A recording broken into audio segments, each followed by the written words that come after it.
Hey guys, welcome to my YouTube channel. So this is another extension version for the energy possessed by the electron. So in the last class we have derived the equation for the each electrons with how much energy that it will possess. So from this formula, what are the physical significance that we can gather is? So first thing that we see the negative sign. So why the total energy is negative?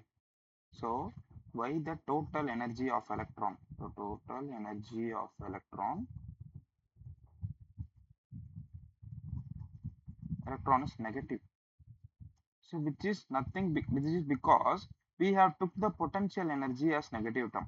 So we have taken the potential energy formula, which is force of attraction minus E square 4 pi epsilon naught R.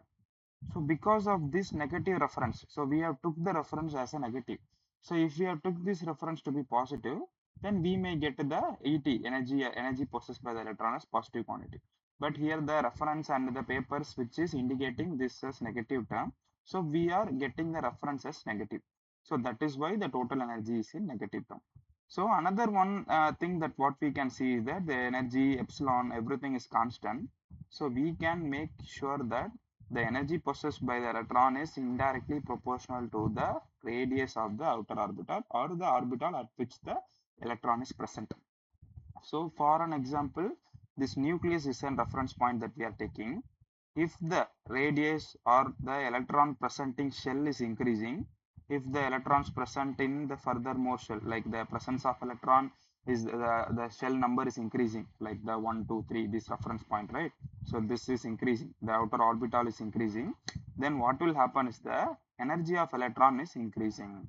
So which is directly resembling that the energies which is present at the outermost shell will possess more energy. So if we have the E1 which is equal to minus 10, this is just for an example. So energies won't be in this much quantity. So E2 which is equal to minus 5. So here we can directly say that E2 which will be greater than E1. So which will indicate the significance of the radius of R2 will be greater than R1. So what we can say, the radius, the orbital which is present in electrons present at orbital of R2 which is greater than R1. So these all are some significance that we can take into our account. So extending this version, so the potential energy of electron will increase if the height of the orbital or reference point is increasing. For an example, if we take this as a positive quantity as a reference, so this is the reference point, then the high potential energy of holes or high potential energy of electrons that will be increasing. So this is shell, this is the first orbital,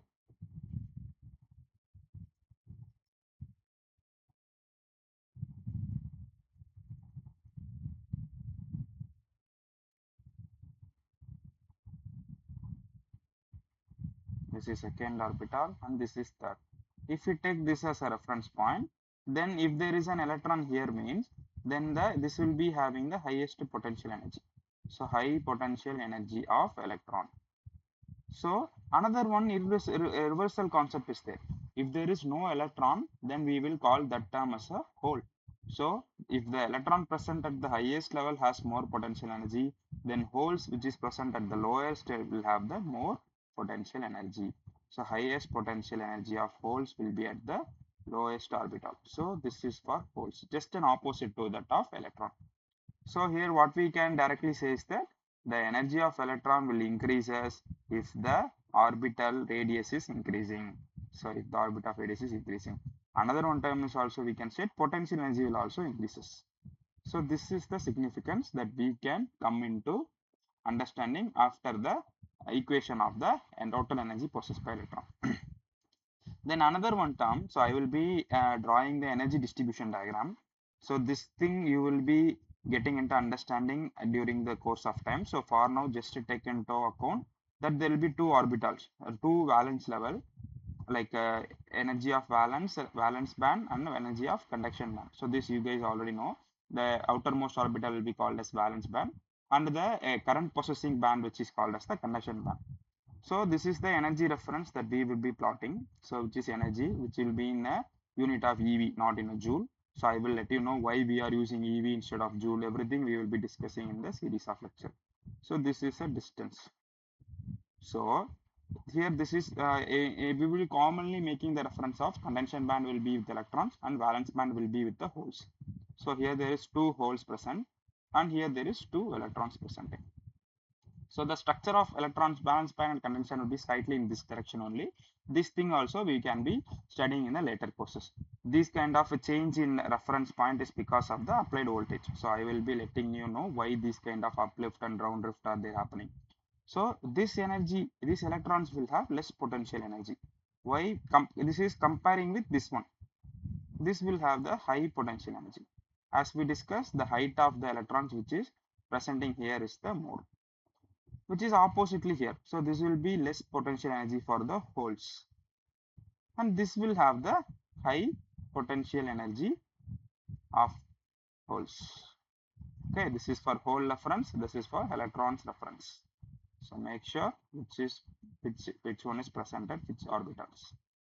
Okay, so this is what the understanding and energy level band and everything. I'm sure that you guys able to grasp the concept, like what is the energy level processing and how the potential energy and the difference between holes and electrons here. So this is just an introduction with the energy diagram only.